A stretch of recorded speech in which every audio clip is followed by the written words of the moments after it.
This is part 2 of how my first real estate deal went off the rails. So if you watched before, you know that essentially I bought a trailer that wasn't in the best condition, fixed it up, owner financed it to a guy.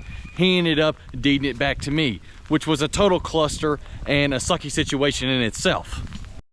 All of that going on though was not the worst part. The worst part happens when I pull up to this piece of property that I had just gotten back from the guy. I pull into the little gravel drive, I look on the outside of the house, or where the house should have been, and all I see is trees, limbs covering the house, and trash just everywhere. It had probably been 2 months since I just driven by the piece of property, and it never looked as bad as it did at that time. The guy was supposed to get the place cleaned out before I showed up over there, and obviously didn't do anything. The only thing he did was throw a bunch of trash outside into the foliage that had completely overtaken the property.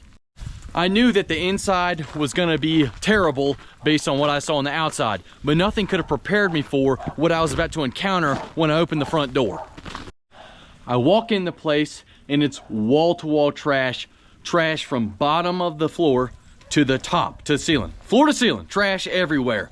The worst of it though is I heard just commotion. I kept on hearing things all the time. I stepped one spot and then I hear I'd go somewhere else, you know, just tiptoeing around because there was hardly a trail inside the property, and I'd hear and then that's when it happened. Something I still have nightmares about. I get to the kitchen, I make my way to the kitchen. I reluctantly open a cabinet or a cupboard door, and there staring at me directly in the face is a rat the size of a wiener dog. Absolutely massive, tail as long as a fire hydrant. Never seen anything like it before in my life, and the worst part about it was it wasn't scared of me. It was staring back at me like, what are you doing in my house? So I jump back, I'm freaking out. I pick up a frying pan that's laying there on the ground that's covered in grease, disgusting, and I assault the rat. It gets away, it makes a great escape, and I'm like, all right, there's a rat in here. That's what was making all the noise. I don't know about rats. I don't know how they go in groups and stuff like that. Okay, turns out it wasn't just that rat. Oh gosh, squirrel just jumped from a limb, scared me, because I'm talking about rats. Oh goodness. It was a flat out colony of rats.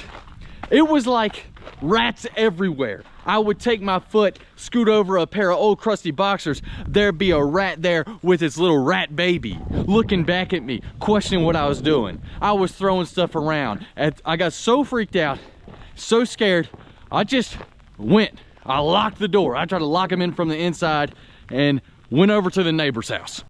I knock on the neighbor's door and he answers immediately, and he's cool as crap. And if you remember, I mentioned that there was an element to methamphetamines in this story back when I started it out in video 1. If you haven't watched video 1, by the way, go watch it. This story will make a lot more sense. And I asked him, I was like, dude, I don't mean to alarm you, but I just foreclosed or got the house back beside you here. And I walked in and I saw 10 or 12 rats, some of them the size of Jack Russell Terriers. And he was like, dude, come inside. I got to tell you something. I go in the man's house. And he's like, look out there in those hedges. Because there was a hedge between the house I owned and his house. And I was like, yeah, why do you have like that electric poultry fencing up between the two houses? He's like, the man got hooked on meth. Now, I don't know that for sure. I don't know if the guy was on meth or not. You know, I'm not a DEA agent. But that's just what the guy said. He said he threw all caution to the wind. He lost his girlfriend, he lost his job, and he decided that he never knew what a trash can was. So he just let trash everywhere, and then the rats moved in. And then he didn't care anything about the rats. So this man had to put up an electric fence between his house and the one I owned, and was frying rats as they tried to cross from one house over to his house. He had to get some cats. This man didn't even like cats. He bought some cats just to try to whittle down the rat situation. So I'm like, holy cow, that's insane. That's good information to know. Now I'm the one with the problem. I gotta do something about this. So enter another character in the story, my buddy Kirkland Smith, better known as Smurf, who handles stuff like this and smiles in the face of adversity. There were 3 things that had to be done to recoup the losses that I was facing regarding this piece of property. Thing number 1 was get all of the crap and the stuff out of the house. It was only a 700 square foot single wide. It took 4 20-yard dumpsters to get all that stuff out of there. So now all that stuff's gone. All the stuff that this rat colony was feeding on is all gone. The rats are still there though. When we're cleaning out trash and stuff like that, Smurf will tell you, rats running everywhere. Go to Tractor Supply. Go get 6 of those commercial grade rat killer trap things, essentially. So if you've ever been to like a storage facility and you see one of those black boxes, that has rat poison in it. It's like 1 per 2,000 square feet. I got 6 of them things for a 700 square foot place. There was no more food for them there. We placed 2 on the side, 2 in the middle, 2 on the other side, zapped all these rats. Smurf was an animal with it. We showed up, we were pulling out dead rats, fried rats everywhere. Totally handled the rat situation, thank God. Made sure that there was nothing for them to eat. The third thing we had to do was assess the home and see what repairs needed to happen for me to sell the property, because I wasn't going to rent it again. I wasn't going to owner finance again. No lease, nothing. I needed out of that place. But first, I needed to make it a nice place again. Fixing it up entailed redoing the entire property. It was essentially a total gut job. There might have been some stuff that we were able to save, but everything else. We did new bathrooms, if I recall correctly, new kitchen. We might have been able to salvage some cabinets that were like inaccessible to them. We had to do brand new baseboards. Let me tell you this, if you've ever seen Tom and Jerry, where whichever one's the little mouse or whatever has that little nook in the baseboard where they can go in and out of, those were in this house. So we repaired all that.